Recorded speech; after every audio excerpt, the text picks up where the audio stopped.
It's time now for the newspaper cartoon of the day.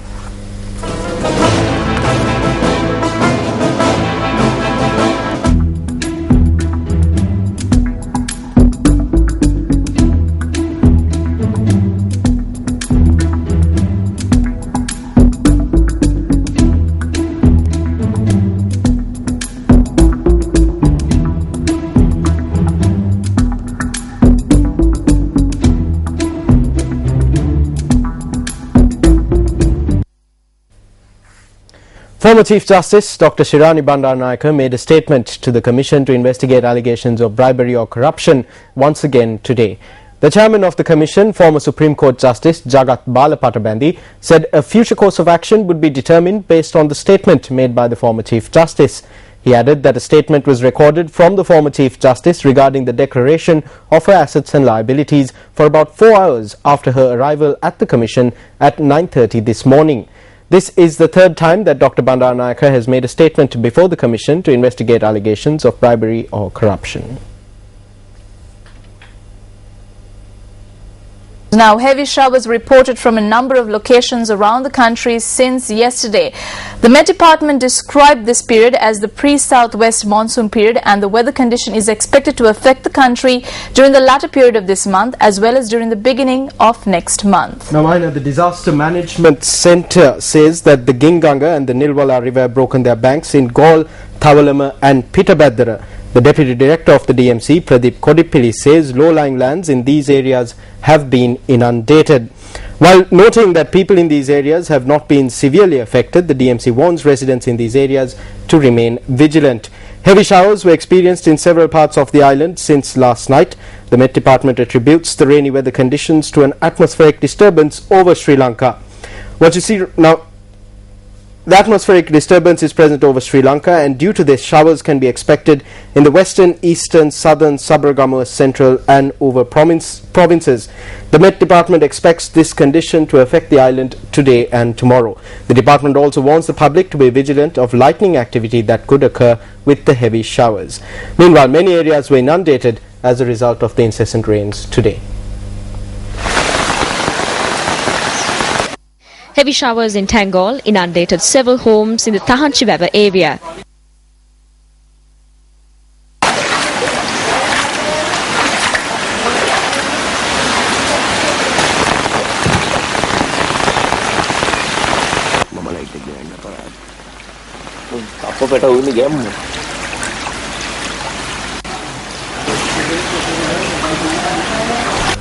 Now, rains were also reported from the Ratnapura area. Two of our news reporters, filed this report for us.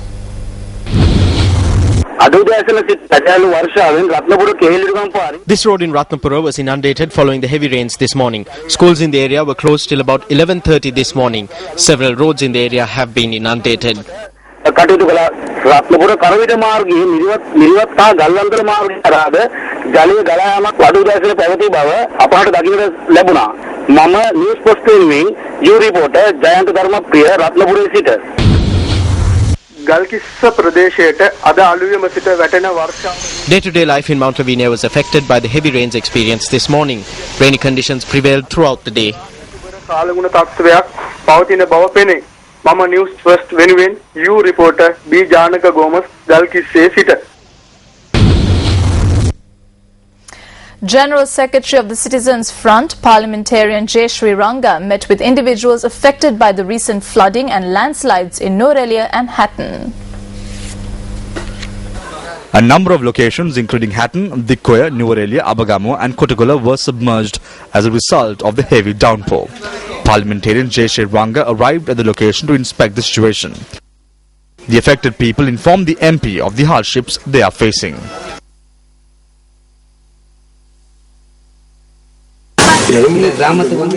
You are the only person to come here. We appreciate your arrival. There are lots of MPs and ministers. No one came here. Take a look at some other local news. Speaking at an event held in Udunuwara yesterday, Justice Minister Rauf Hakim said it is not his intention to destabilize the government. The event was held to declare open a road which was carpeted in the Udunuwara area in Kandy. It is my conclusion that we will not participate in any action aimed at destabilizing the government. What I want is to stay with the government and provide my support to see the needs of the people met. However, at times, if there are things that I cannot accept, then we have the freedom within this government to criticize it. For 30 years, Minister Nimal Siripala de Silva has served the public, holding a number of ministerial portfolios and as a frontline leader of the Sri Lanka Freedom Party.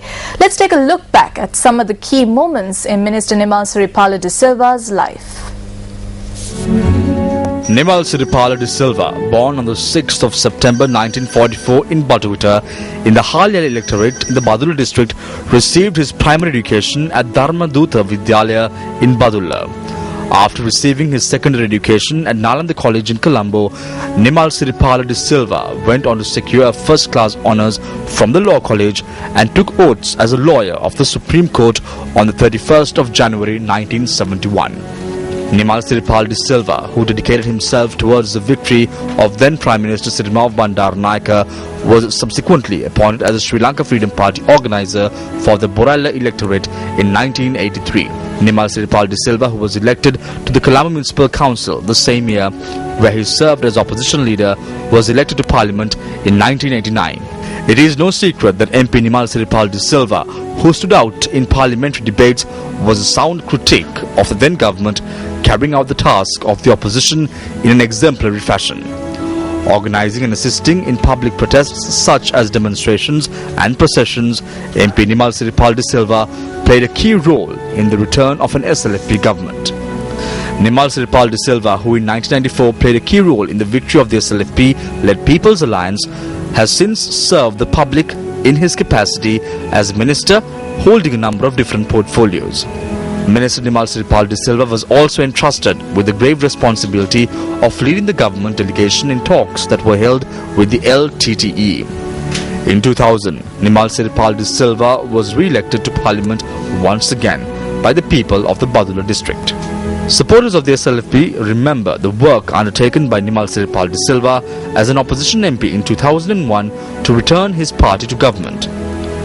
Minister de Silva, who also survived a suicide bomb attack in Jaffna, went on to carry out an important task for the country on the international stage to ensure the defeat of the LTTE. It is no secret that Minister Nimal Siripala de Silva, who was re-elected to Parliament in 2010 and since then executed his duties well, is an example to all novice politicians. Nimal Siripala de Silva is a political leader who will go down in the annals of the history of Sri Lanka, serving the people in his many capacities over the years, including as a local councilman, a parliamentarian, minister, vice president of the SLFP, and current leader of the House.